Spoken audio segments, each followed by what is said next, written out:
Iya, saudara, kemarin kita sudah sampai di Ester pasal yang keempat, bagaimana akhirnya Mordekai berusaha mendorong Ester untuk selamatkan bangsamu. Jangan kau pikir karena kau ada di istana lalu kau akan terluput. Siapa tahu sekarang ini kau menjadi ratu diangkat oleh Tuhan. Karena Tuhan tahu bahwa ini akan terjadi sehingga posisimu sebagai ratu hari ini itu diizinkan Tuhan agar bangsa Yahudi itu terhindar dari pembunuhan massal.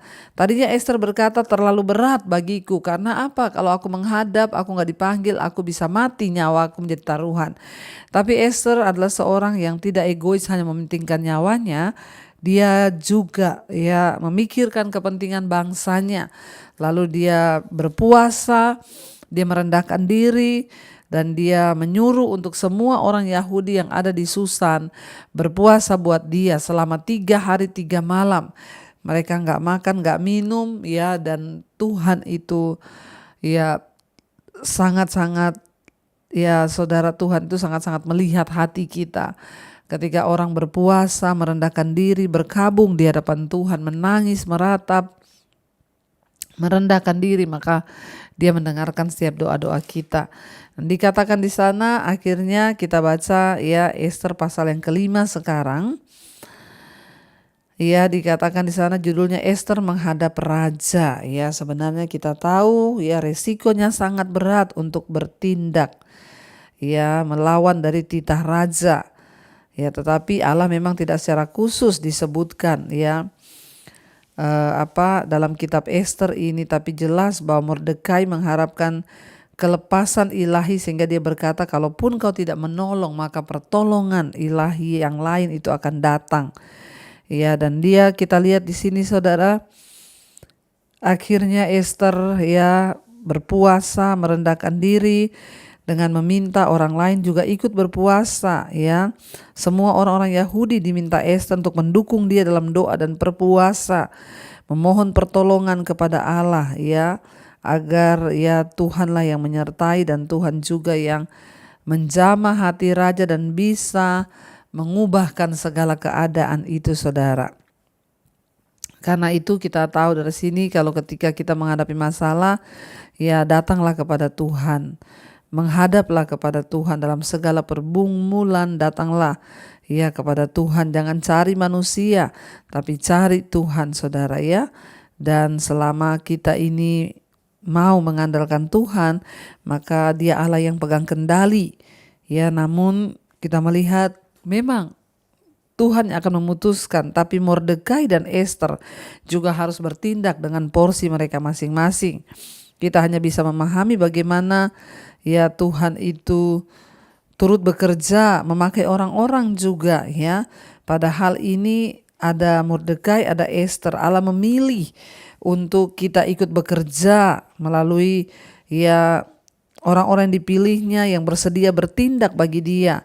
Ya, dan kita harus saudara ya terus meminta kekuatan yang dari Tuhan ketika Tuhan pilih kita untuk melakukan tugas-tugasnya yang ya tidak mudah, tapi itulah Tuhan ya.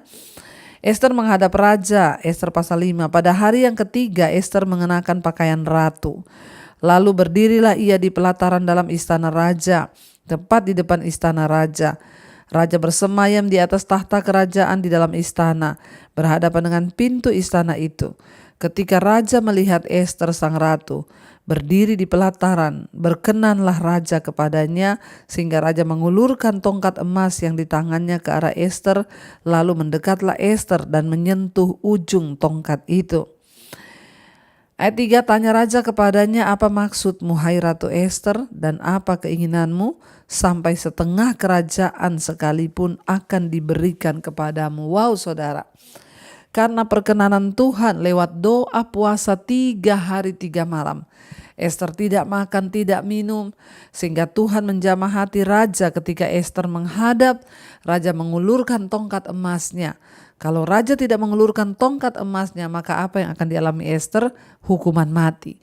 Tapi karena Tuhan jamah hati raja, dia mengulurkan tongkatnya. Bahkan raja berkata, engkau meminta setengah dari istana ini pun akan aku berikan. Karena raja berkenan kepada Ester saat itu saudara ya. Dan dikatakan di sana, tanya raja kepada Ester, ya, apa maksudmu, apa keinginanmu? Bahkan setengah dari kerajaan sekalipun akan diberikan kepadamu. Ayat 4, jawab Ester, jikalau baik pada pemandangan raja, datanglah kiranya raja dengan Haman pada hari ini ke perjamuan yang diadakan oleh hamba bagi raja. Maka tita raja, suruhlah Haman datang dengan segera supaya kami memenuhi permintaan Ester. Lalu raja datang dengan Haman ke perjamuan yang diadakan oleh Ester. Sementara minum anggur, bertanyalah raja kepada Ester, apakah permintaanmu? Niscaya aku akan kabulkan. Dan apakah keinginanmu? Sampai setengah kerajaan sekalipun akan dipenuhi. Maka jawab Ester, permintaan dan keinginan hamba ialah, jikalau hamba mendapat kasih raja, dan jikalau baik pada pemandangan raja mengabulkan permintaan serta memenuhi keinginan hamba, datanglah pula kiranya raja dengan Haman ke perjamuan yang akan hamba adakan bagi raja dan Haman, maka besok akan hamba lakukan yang dikehendaki raja. Jadi Ester ini pun tidak langsung ngomong, saudara.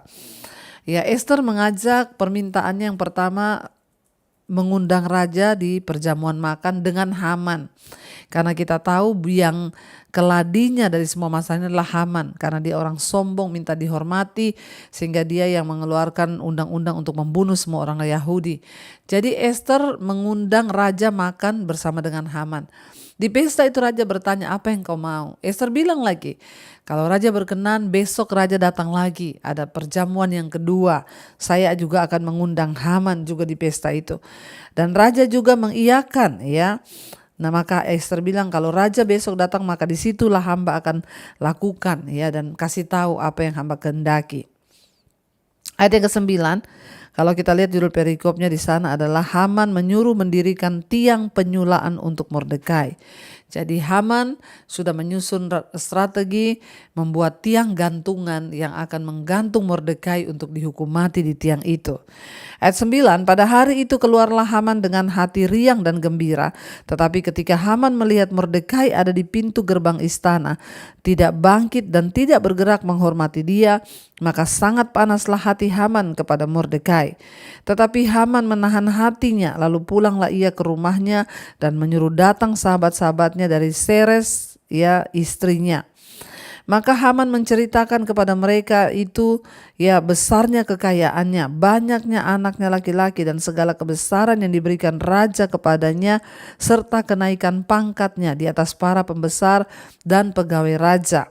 12, lagi kata Haman, tambahan pula, tiada seorang pun diminta oleh Ester sang ratu untuk datang bersama-sama dengan raja ke perjamuan yang diadakannya, kecuali aku. Dan untuk besok pun aku diundangnya bersama-sama dengan raja. Haman ini sangat sombong dan angkuh, sehingga ketika dia dipromosikan oleh raja, diberi kedudukan jabatan, semakin dia tinggi hati, semakin sombong, minta dihormati, minta dihargai, saudara. Ya, bahkan ketika Ester meminta dia untuk datang makan lagi besok di pesta, dia menyombongkan diri. Buktinya gak ada orang lain diundang, cuma saya dan raja. Ya, dia gak tahu, saudara, dia menyuruh membunuh semua orang Yahudi. Dia gak tahu bahwa Ratu Ester ini adalah orang Yahudi. Ya, karena Ester tidak memberitahukan memang dari mana dia berasal. Ya, ayat 13, akan tetapi semuanya itu tidak berguna bagiku, kata Haman, selama aku masih melihat si Mordekai, si Yahudi itu duduk di pintu gerbang istana raja.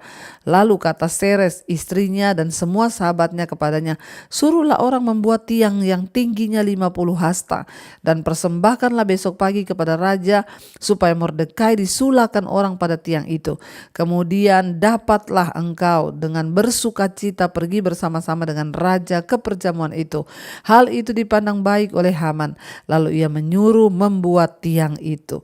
Saudara, kita lihat kebencian dan kepahitan itu adalah dasar ya dari pembunuhan, kata Yesus. Orang itu kalau membenci, Yesus berkata, barang siapa membenci sesamanya manusia, ia adalah pembunuh manusia. Haman ini punya kebencian yang begitu hebat kepada Mordekai cuma gara-gara Mordekai tidak sujud menyembah kepada dia, ya. Sehingga segala akar pahitnya itu ya terus tumbuh sepanjang hari, bahkan merusak seluruh kehidupannya, saudara. Haman begitu dikuasai oleh kebencian terhadap Mordekai sehingga dia bahkan tidak bisa menikmati kehormatannya, ya. Karena apa, saudara? Ya, dia itu membiarkan ya dosa itu merusak diri dan juga hatinya. Orang yang punya akar pahit itu, saudara, punya dendam, maka segala hal yang buruk itu yang dia inginkan dalam dirinya. Hati-hati, saudara. Ya, kita ini kalau punya akar pahit, ya, di dalam kitab Ibrani 12, saudara, ayat yang pertama dikatakan ya bahwa jangan sampai kita ini dalam hati kita tumbuh akar yang pahit. Ya, kenapa? Karena akar pahit itu menimbulkan kepahitan. Ya, bahkan juga menimbulkan kerusuhan. Ya, dan juga membuat hidup kita ini, saudara, ya akhirnya tidak berkenan di hadapan Tuhan. Ya, mari kita sama-sama mau untuk bertumbuh dalam Tuhan, membuang segala hal-hal yang tidak benar itu. Kita lihat ya, keluarga dan juga teman-teman Haman sama-sama sombong. Biasanya sih begitu, orang sombong itu kumpulnya sama orang sombong. Ya, karena orang yang rendah hati gak mau kumpul sama orang sombong. Ya, demikian juga orang sombong, ya memang dia kumpulnya bareng. Makanya kita lihat Haman, keluarganya, keluarga istrinya, teman-temannya semua sombong-sombong. Sehingga ya saudara lihat ketika dia menceritakan itu, ndak ada satupun yang bilang, ndak usah begitulah Haman, kan gak perlu juga orang mau menyembah-nyembah kamu. Walaupun kamu itu sudah gini, tapi gak usah lah, ya ampunilah Mordekai. Ndak ada, saudara. Malah mereka bilang, bikin tiang gantungan, ya, bikin tiang yang tingginya itu 75 kaki tingginya, saudara. Ya, mereka berkata kepada Haman, ya tadi kita lihat ya mereka menyuruh membuat ya 50 hasta. Ya, bikin tiang yang tingginya 50 hasta. Saudara tahu 50 hasta itu sama dengan 75 kaki. Dan itu kemungkinan didirikan di atas tembok kota atau di suatu bangunan yang kelihatan mencolok. Mereka ingin memastikan bahwa semua orang di kota itu melihat kematian Mordekai.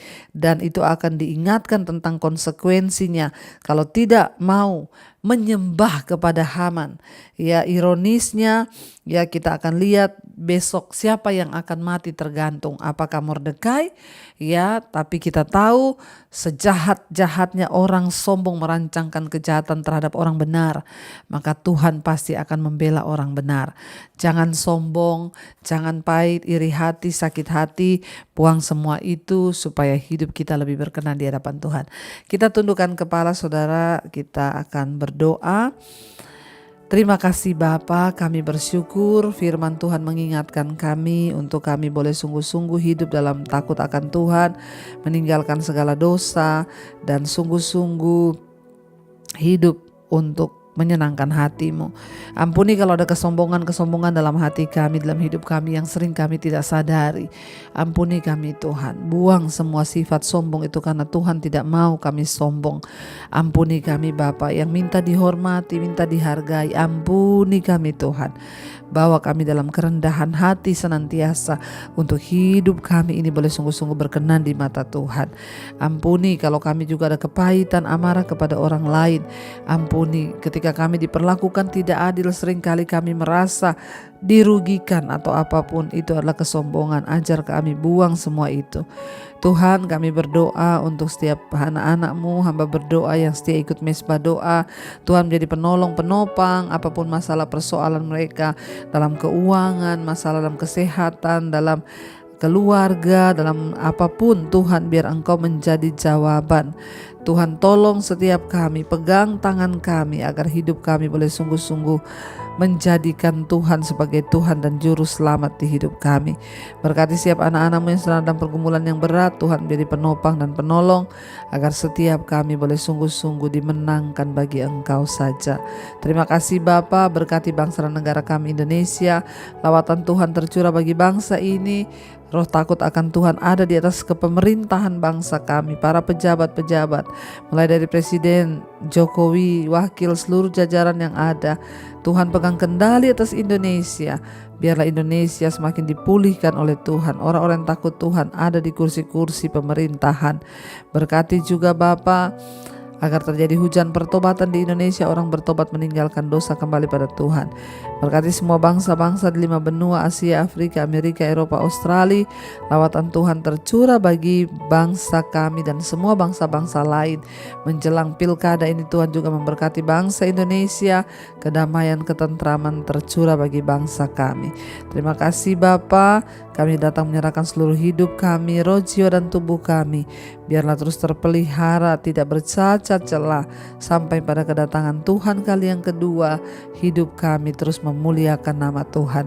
Mari Bapak Ibu buka hati dan tanganmu hari ini. Terimalah kiranya berkat, rahmat, anugerah dari Allah Bapa, cinta kasih Tuhan Yesus Kristus, penyertaan Allah Roh Kudus turun atas hidup kita semua mulai hari ini bahkan sampai kali yang kedua.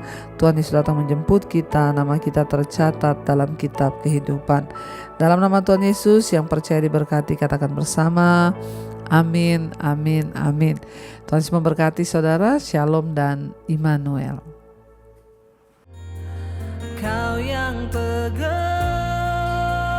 tanganku, kau yang sentuh hatiku, selamanya ku cinta kau Yesus, selamanya ku menyembahmu. Kau yang pegang tanganku, kau yang sentuh hatiku, selamanya